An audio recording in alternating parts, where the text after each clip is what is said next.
Non ci posso pensare.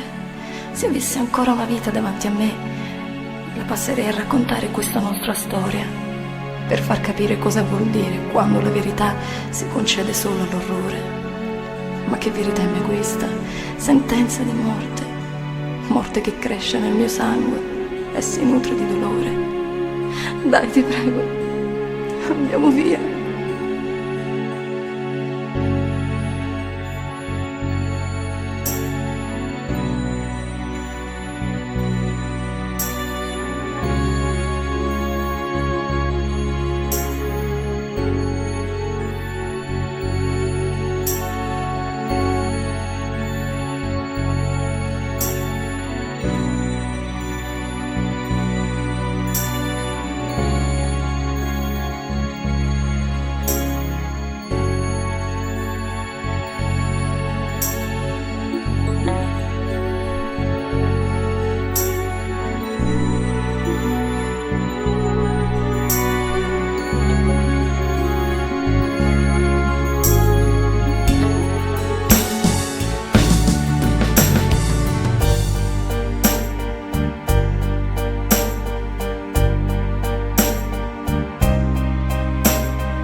Aprire mai le porte dei ricordi con dolore.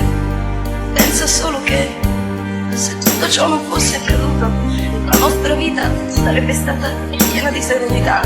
Ma invece ora è solo questo il mio ultimo desiderio. È questo che voglio, la tua felicità.